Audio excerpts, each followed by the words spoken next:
And within the university system, no, I must place the union in proper perspective for people to understand.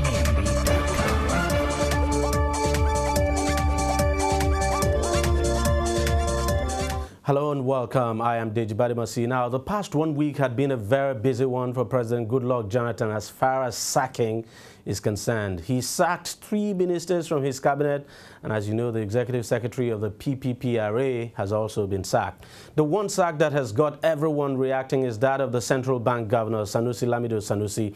Of course, there's no love lost between the president and the former CBN chief, but no one had expected that the president was going to remove him in the manner he did, considering the fact that the former CBN chief was due to leave office in June. Well, the reason given for the removal of Sanusi is financial recklessness and misconduct. Reports are now emerging that the Financial Reporting Council of Nigeria, way back in February last year, indicted the former CBN governor for financial recklessness, spending money at will and donating to education projects, what they call the intervention project. Now, when they said he had no such power at all to do so. Now, to cut a long story short, the CBN governor had been defending himself. Shortly after his removal was announced, he spoke to Sahara TV. He began by first defending himself of those allegations. Now, when you look at the things happening in this country, a week ago, for example, the NNPC, Ministry of Petroleum, came out on national television and agreed that they have spent $3.5 billion on kerosene subsidy without appropriation, even in the presence of a presidential directive. Nobody has called that financial recklessness. The central bank is audited every year. In fact, we have just completed the audit for 2013. We are supposed to submit our audited accounts within 2 months at the end of every financial year. We are submitting those. We have a board meeting to approve the audited accounts on the 27th of February, to submit on the 28th. We are audited by PricewaterhouseCoopers and Ernst & Young. Okay, this has been going on since I became governor. NNPC has not been audited since 2005. Wow. Nobody talks about financial recklessness in NNPC. Since I became governor, I have constantly reduced operating costs and expenses in the central bank. I've increased operating surplus. Give you an example. The year before I became governor, in 2008, the central bank contributed 8 billion naira, 8 billion to the federal budget. By 2012, I contributed 80 billion. This year, I'm contributing 159 billion from 2013. That is 20 times what was being contributed before I became governor. Okay, the issues they're talking about, I saw something about currency expenses that we said 38 billion and Mint said 20 something. Mint is only one printer for us. We print currency and import from abroad. So you cannot take what Mint says was their revenue and say that was the entire currency expense of the central bank. I'm told that I invested $5 million in International Islamic Liquidity Management Corporation. I have the written approval of President Jonathan to invest, and I will produce the papers. So, I mean, I have not seen all the papers, but at a glance, you know, I look at this is basically just a set of stories. The Financial Reporting Council is not an auditor. It's not the Auditor General. They don't do management audit. Their job is to look at audited accounts and see that the accounts comply with reporting. It regulates auditors. I have never seen a situation where anybody can rely on FRC and all the questions they've asked were answered. And these were questions asked in May after the 2012 audit, and we answered. If there were any issues when we replied in May, why wasn't there a response? Why now? I replied in May. So why, or June, so why is it in February that someone is telling me that they didn't agree with my response? So for me, this is not something that comes as a surprise. As you know, the president had asked me to resign, and I refused to resign. And I knew that there was going to be a backlash. The important thing is I don't want to make myself the focus. The issue on ground is that between January 2012 and July 2013, there is $20 billion that NNPC sold of crude and has not come back, and I'm questioning the right of NNPC to retain that money.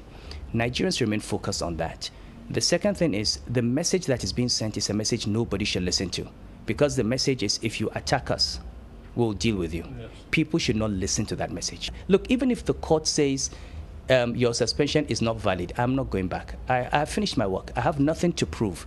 I wanted to leave the central bank in October last year. The only reason I remained in the bank was because elders whom I respect insisted that I should stay and complete my term, not because I wanted to. So this is load off my head. It's responsibility that God gave to me, and now I've been relieved of that responsibility. I can look back on every day I was there and thank God for having carried out that responsibility properly.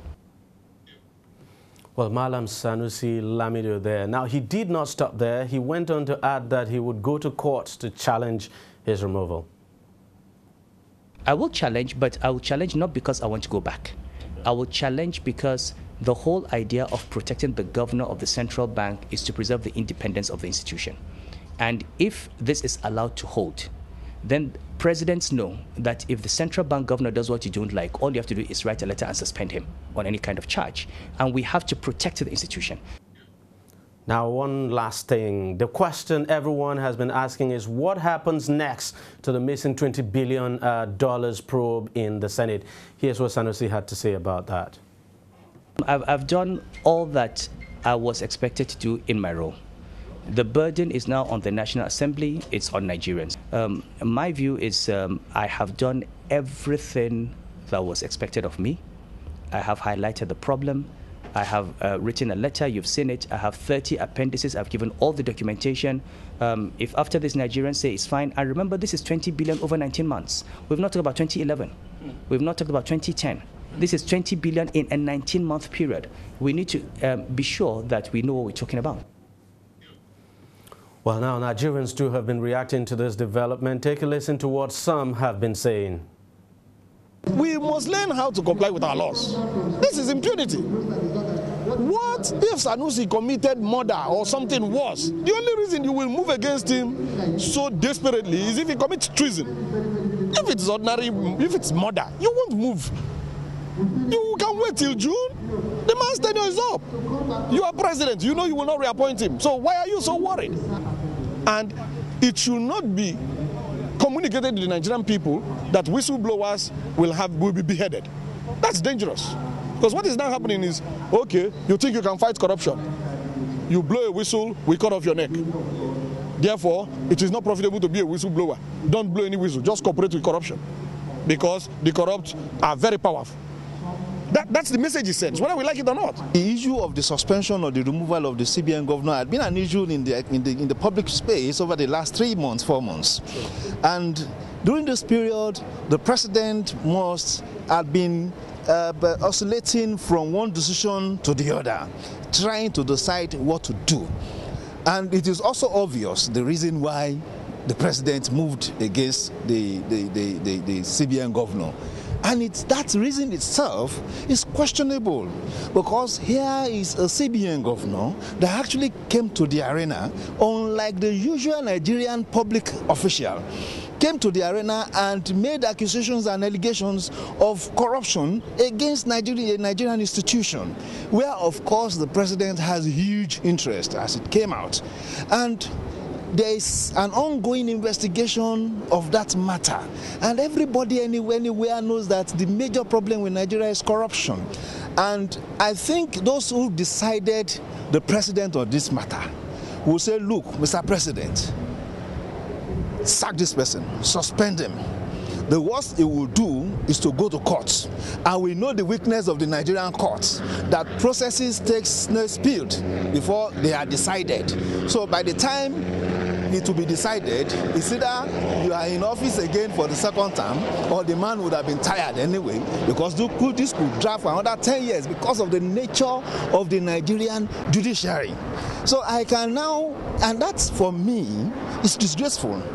If an institution of the presidency can actually latch on the weakness of the judiciary, because if you had an active judicial aspect of government, if you made such act, it's just for the victim to approach the court, and within 1 week the issue is decided. But we know that this will not be decided within 1 week, and the president also knows that.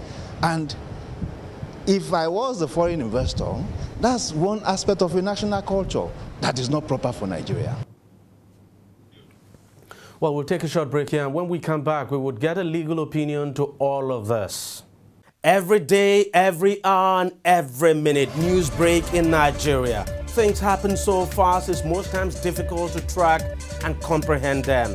But that's what we do right here on DEJI360. 2015, would you want to come back again? It's like asking Jesus Christ if he knew he was going to die, will you want to come back as the savior of the world again? We do not just help you track the stories, we break them down, explore all the angles, analyze the issues so that you can fully comprehend the stories and use them to make the right decisions.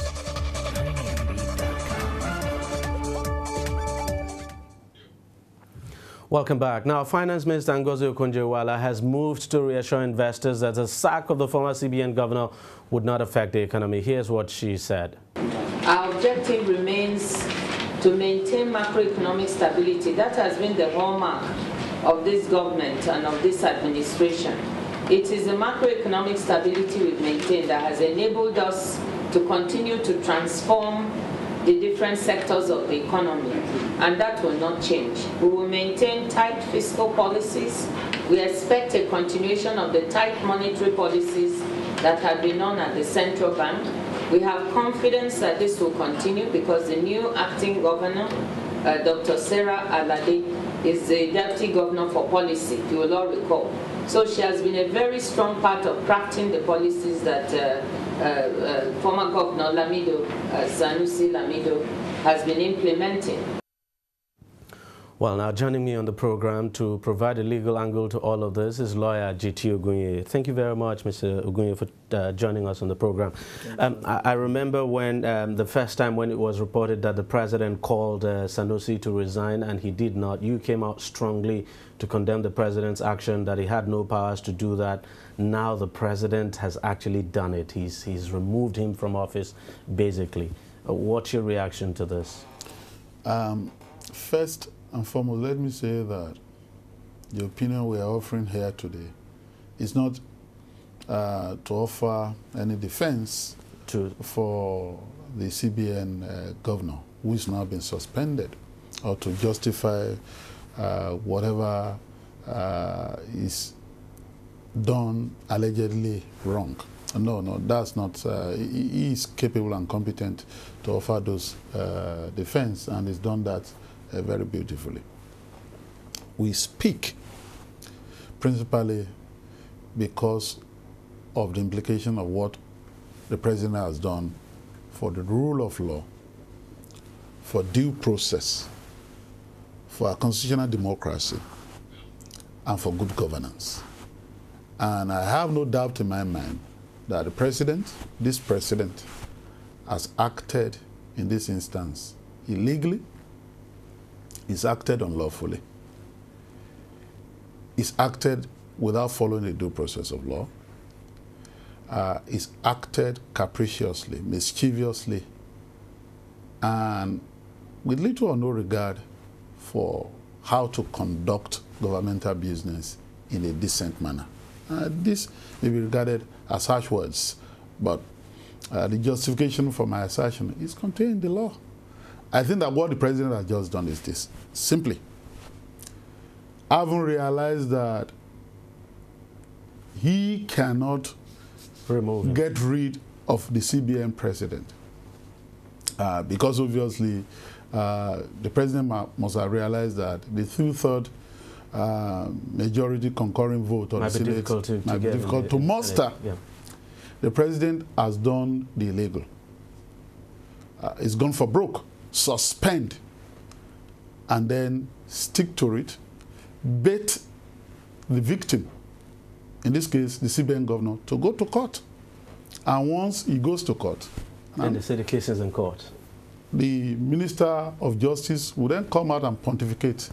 The case is sub judice, it's in court, we can't do anything until the matter is resolved, thereby wasting the tenure, nay, gutting and looting the tenure, the remainder of the tenure of the CBN governor. What the president has done is to give the CBN governor what I call the Isa Yosalami treatment. Yeah, I was just going to ask you, this is a case of... For 2 years, Justice Isaiah Salami, you will recall, was suspended. And even when the NJC that flagged up that mischief penitently wrote the president, recall him, we've realized our mistake. The president refused. And the Attorney General, Adoke, said the case was in court. That's how retirement caught up with Salami. After 2 years, that's exactly what this president is doing. And he is in bad faith. You don't manipulate the rule of law in that fashion. Now, the provisions of the CBN Act are very clear. Under Section 8, to appoint the CBN governor, you have to get the confirmation vote of the Senate. The presidency realizes that. Under Section 11, to remove the CBN governor, if the president is to remove the CBN governor, he has to get a 2/3 majority vote of the Senate. Praying, I'm using the exact word of the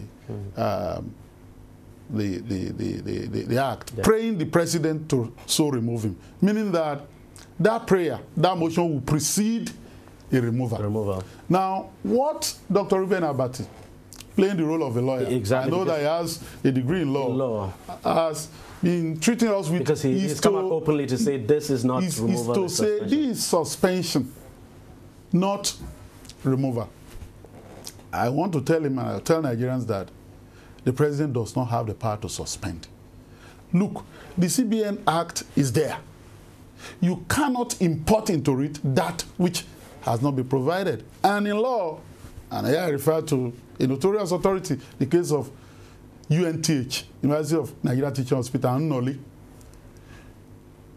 Once a statute is made and authorities are delegated by the statute, the donee of those functions and powers cannot go outside the provisions of the statute to import that which the statute has not provided. Now, the CBN Act has not provided for suspension. All they are traveled to the Interpretation Act to say that he who has the power to remove can if somebody can has suspend the power to appoint, shouldn't he have the power? It's legal balderdash. It's legal nonsense. You cannot do that. And I'll demonstrate it, presently. Now, the act is clear that to remove, you have to get the concurrence of the Senate, meaning that the power of removal exercised by the president is shared with the Senate. Ipso facto, if suspension were provided, it will also be so. So you cannot concede that to remove, you have to go to the Senate, but that to suspend, you don't have to do that.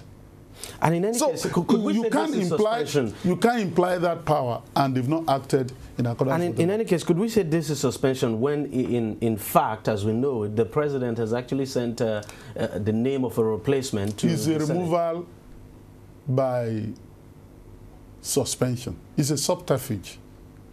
Is getting something through the back door, which you cannot get through the front door. So it's clear that this is no suspension. This is a removal. But assuming without considering that it's even a suspension, I have argued that they have no power to suspend under the CBN Act. And they cannot reach over to any other law. There is no law by which the president can do that. For example, I'll give you an example.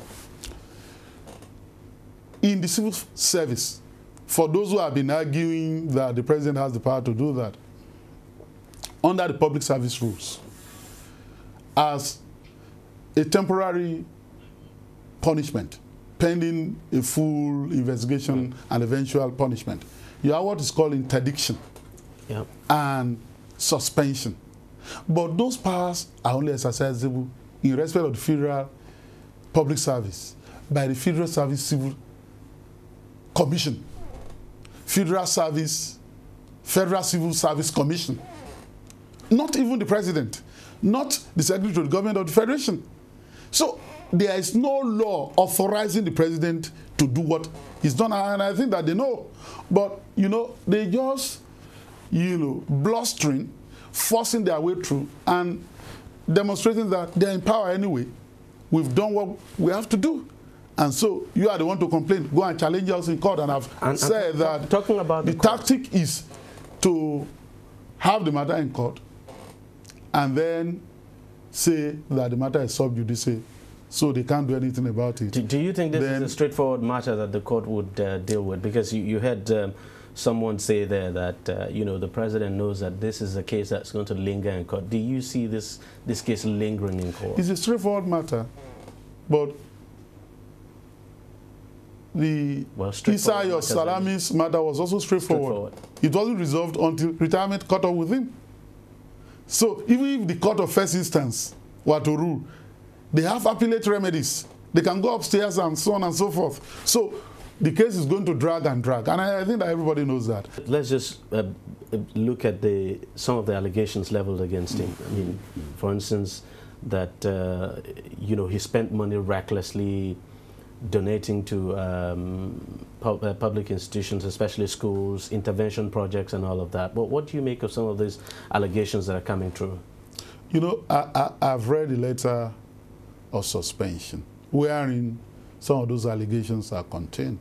I've also read other documents. And isn't it curious that, you know, these things, the allegations now date back to last year? Yes, I've also read some of the other things being circulated, presumably by the government and their friends.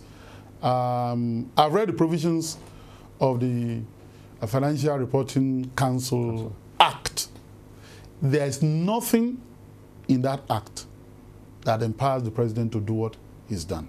Now, what are these allegations? The first, if I group them, is that he's violated the provisions of the Public Procurement Act. Don't forget, the CBN has a board.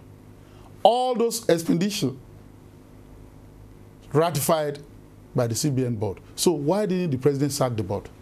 And of course that board is appointed by the president. Why did he sack the entire board?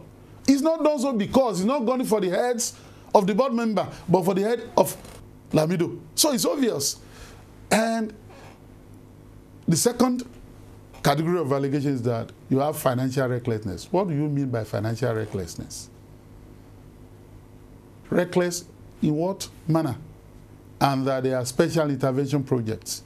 I'm a worry about those. I know that, yes, if you're talking about your corporate social responsibility, that shouldn't take much of your time and energy. But query, those expenditure, did they pass through the due process? You've heard him say, I got the approval of the president for this. So why are you now complaining as an afterthought? And why now?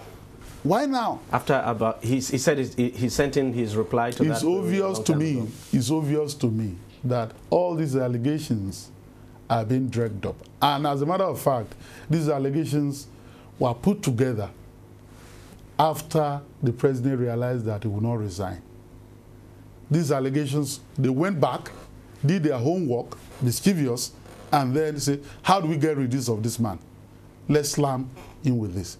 And it's even more despicable because, as Nigerians know now, Sanusi is the only people's witness in the case of the investigation. I was going to ask, what do you think would happen to that now? They've pulled the rug from under his feet. Even if the committee were to need his attention further, and the service there, they say, the Minister of Petroleum can object. The Minister of Finance, who gleefully and with ecstasy and joy, obviously, is assuring investors and market participants not to panic, can go there and say that you are no longer the CBN governor. So why are you coming here? Is it personal? You'll be suspended.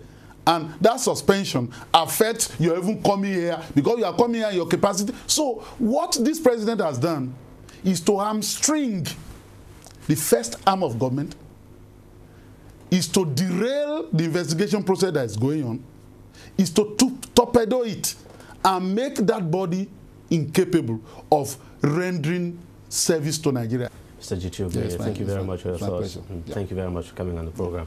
Well, that's it on the program. Now, if you want to watch it again, it's simple. Just go to our website, www.tv360nigeria.com.